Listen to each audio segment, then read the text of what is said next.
أعوذ بالله من الشيطان الرجيم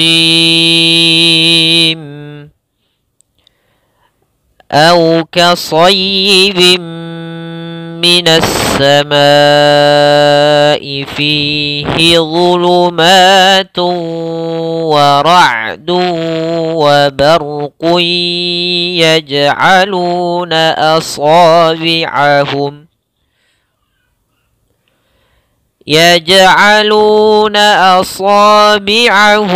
في آذانهم من الصواعق حذر الموت والله محيط بالكافرين. Assalamualaikum warahmatullahi wabarakatuh. Marhaban sahabat yang dimuliakan Allah. Kembali lagi bersama kami di Yufi Channel, belajar mengaji dan juga belajar ilmu tajwid.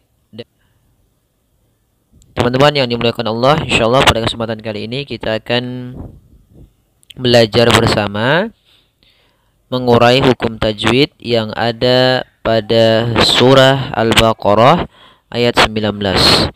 Insyaallah kita baca kembali dan kita uraikan satu persatu hukum tajwidnya. Au, pada lafal au ada waw yang dia sebelumnya didahului dengan harokat fathah. Ini kita namakan dengan madlin. Madlin yaitu mad yang lembut dalam pelafalannya, sehingga membacanya au ya, lembut, tidak au. Nah, maka kita lembutkan au kasayyibim. Kemudian pada lafal sayyi ditekan dahulu karena di sini ada huruf tasydid. Apabila ada tasydid, tasydid itu berbentuk seperti huruf W seperti ini atau gini ya. Maka tasydid ini pada dasarnya merupakan adanya dua huruf. Contoh misalnya kita ada lafal a dengan ba yang bertasydid, abba misalnya. Ini pada dasarnya sama dengan ketika kita membaca ab ditambah ab mati ditambah ba-nya. Maka kita baca di sini abba, di sini juga abba. Sehingga tasydid itu pada dasarnya adalah dua huruf, yang satu sukun, yang satu berharakat. Maka di sini ketika tasydidnya dia, maka kita tekan dulu ya-nya baru dibaca kasrahnya. Kasayyibin. Ya, ketika bin ada lafal tanwin bertemu dengan mim. Apabila ada tanwin an in un bertemu dengan mim setelahnya, maka hukum bacaannya di sini kita hukumi dengan idgham bi gunnah, yaitu apabila ada nun sukun atau tanwin bertemu dengan huruf mim setelahnya, maka cara membacanya yaitu tanwinnya kita masukkan kepada mim. Ini kita namakan dengan idgham bi gunnah. Idgham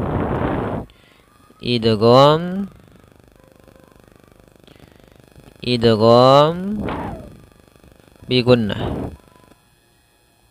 Cara membacanya, masukkan tanwinnya ke mim, kemudian ditahan suara mimnya. Kasayyibim, tidak langsung kasayyibim mina, tapi ditahan dahulu gunnahnya. Karena idgham yang disertai dengan gunnah. Kasayyibim. Kemudian minas samai. Pada lafal as-sama di sini ada alif lam syamsiyah. Apa itu alif lam syamsiyah? Alif lam syamsiyah adalah alif dan lam, ya, huruf alif dan huruf lam yang bertemu setelahnya 14 huruf, yaitu selain abghi hajjaka wa khaf aqimah. Selain itu ada 14 huruf, salah satunya adalah sin, yang biasanya ditandai lamnya tidak dibaca, langsung kita membaca tasydid. Maka kita langsung ke tasydidnya ke huruf sin. Minas sama. Kemudian lafal ma'i adanya mad tabi'i bertemu dengan hamzah. Apabila ada mad tabi'i bertemu dengan hamzah, pada satu kata, maka kita hukumi bacaannya dengan mad wajib muttasil, yaitu mad yang terjadi disebabkan karena adanya hamzah yang didahului dengan huruf mad atau mad tabi'i mendahului. Setelah itu ada datangnya huruf hamzah. Maka panjangnya dalam riwayat Imam Hafiz an Asim kita panjangkan 4 harokat. Bagaimana cara membacanya? Cara membacanya as-samai 4 harokat. Tidak sampai kepada 5 harokat atau 6 harokat. 4 saja cukup. Ya, memang ada yang mengatakan 5, tapi kita mengambil yang 4. Karena jalur dari Imam Syatibi itu kita panjangkan teman-teman, panjangnya 4 harokat untuk mad wajib dan mad jaiz. Fihi, kemudian ada ya mati sebelumnya kasrah. Hukum bacaannya adalah mad tabi'i, yaitu adanya kasrah. Kemarin kami sudah sampaikan di ayat sebelumnya. Apabila ada ada alif sebelumnya fathah, ada ya mati sebelumnya kasrah, ada wa mati sebelumnya dhammah, maka dia harus kita panjangkan 2 harokat, kita namakan mad tabi'i, yaitu mad asli atau mad tabi'i. Kemudian zulumatun, pada lafal ma sama ada mad tabi'i, adanya fathah bertemu dengan alif. Kemudian ada lafal tun bertemu dengan waw. Apabila ada tun an in un atau nun mati datang setelahnya huruf yang 4 ini, ya kami tuliskan dengan yanmu. Apabila ada tanwin atau nun mati bertemu ya, nun mim waw, maka dia dimasukkan langsung kepada huruf wa, kita idghamkan. Maka di sini hukum bacaannya kita namakan dengan idgham bi gunnah. Sama sebagaimana sebelumnya, yaitu di sini hukum bacaannya idgham bi gunnah, sehingga tidak dibaca zulumatun wa ra'dun, tapi langsung masuk ke huruf wawnya sambil ditahan gunnahnya. Maka kita membacanya bagaimana? Cara membacanya adalah seperti ini. Zulumatu wa, langsung masuk ke wa, tuwa sambil ada menahan gunnahnya. Zulumatu wa ra'du wa barq. Maka ketika di sini berhenti, wa ra'du sama adanya tanwin bertemu dengan waw, maka hukumnya sama sebagaimana sebelumnya, yaitu idgham bi gunnah. Kemudian wa barqiyah, yaitu adanya tanwin bertemu dengan ya. Apabila tadi nun mati ketemu ya, maka hukumnya sama sebagaimana sebelumnya, yaitu idgham bi gunnah. Caranya adalah membacanya memasukkan tanwinnya ke huruf ya. Wa barqi sambil ditahan. Jadi bukan hanya sekedar masuk, bukan hanya sekedar idgham. Idgham itu pada dasarnya adalah memasukkan. Nah, kemudian di sini disertai dengan idgham itu ada 2, ada bi gunnah, ada yang tidak bi gunnah, atau laisa maaf, bi ghairi gunnah, tanpa dengan gunnah. Maka di sini kalau yang 4 huruf ini disertai dengan gunnah, maka harus ditahan dulu suaranya. Wa barqi yaj'alun, wa barqi yaj'aluna. Kemudian pada lafal yaj'alun di sini ada huruf jim. Ada huruf jim yang dia mati. Apabila ada huruf jim, dia berharakat sukun, maka ini hukum bacaannya adalah qalqalah. Qalqalah yaitu memantul hurufnya, dan memantulnya tidak boleh dibaca dengan pantulan putus seperti ini. Yaj'alun, ini putus, akan tetapi harusnya berjalan. Ya, seperti ngomong biasa. Yaj'aluna.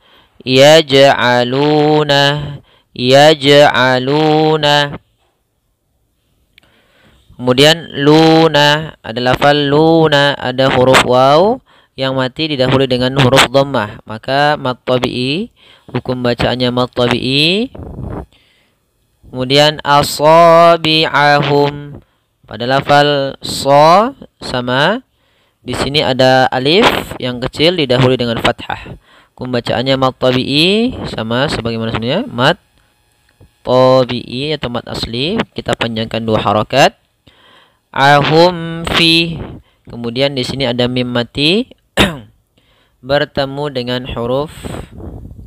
Ada huruf yang mim mati bertemu dengan huruf fi. Apabila ada huruf mim, ketika apapun kondisinya dia mim sukun.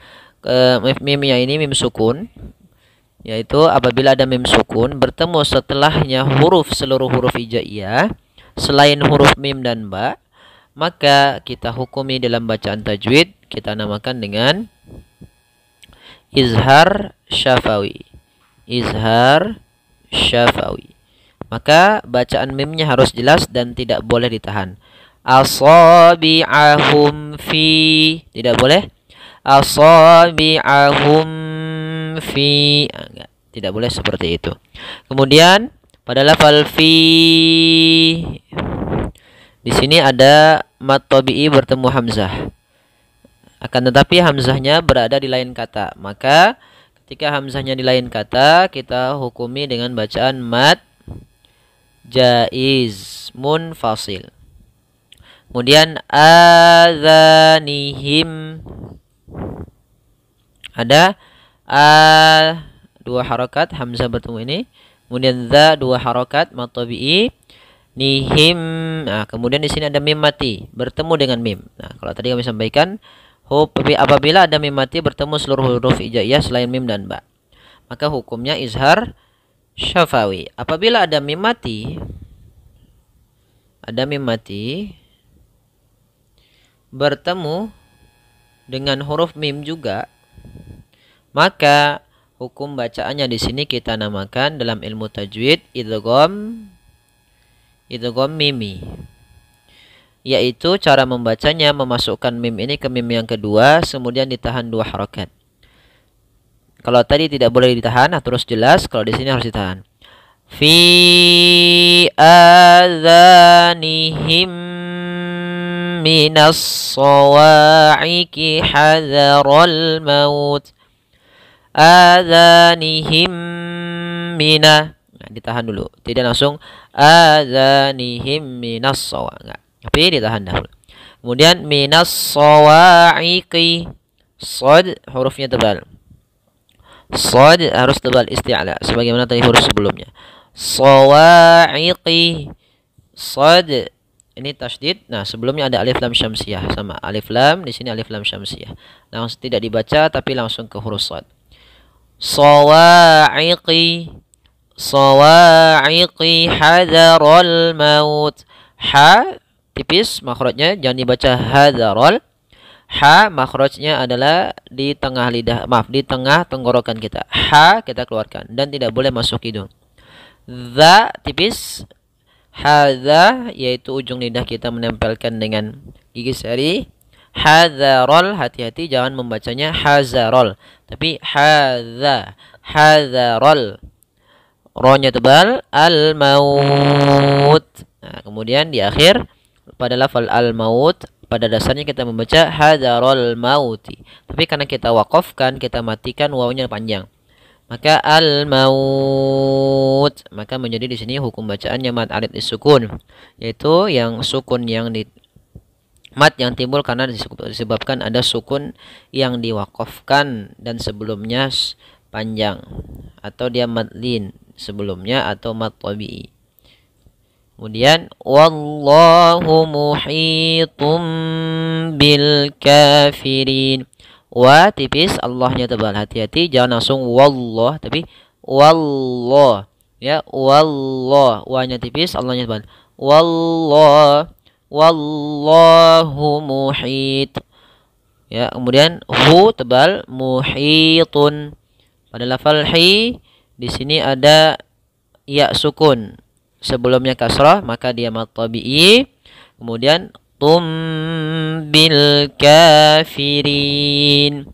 Pada lafal bil kafirin yaitu ada tanwin bertemu dengan huruf ba. Apabila ada an, in, un, bertemu dengan huruf ba setelahnya, maka hukum bacaannya di sini iqlab. Iqlab yaitu membalikkan suara nun menjadi suara mim. Pada dasarnya di sini muhitun, karena bertemu dengan ba maka ditandai dengan mim kecil dalam penulisannya, sehingga ini ibaratnya kita matikan mimnya. Muhitum.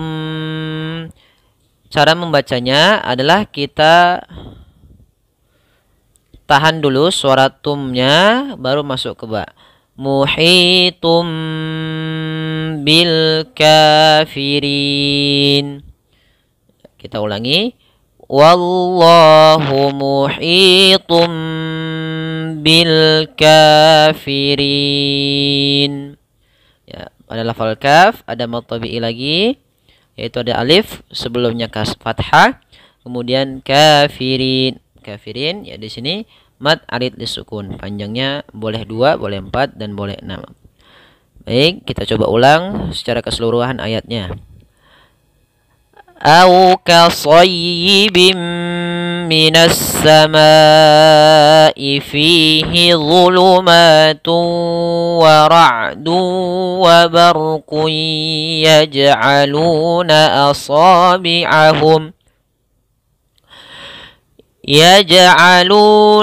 أصابعهم في آذانهم من الصواعق حذر الموت والله محيط بالكافرين. Shadaqallahul azim. Alhamdulillah, sahabat yang dimuliakan Allah, kita telah menyelesaikan uraian tajwid kita pada surah Al-Baqarah ayat 19. Semoga yang sedikit ini dapat membantu teman-teman memahami ilmu tajwid dengan baik dan benar. Jazakumullahu khairan ala istima'ikum wa ihtimamikum. Kurang lebihnya kami mohon maaf. Wabillahi taufiq. Wassalamualaikum warahmatullahi wabarakatuh.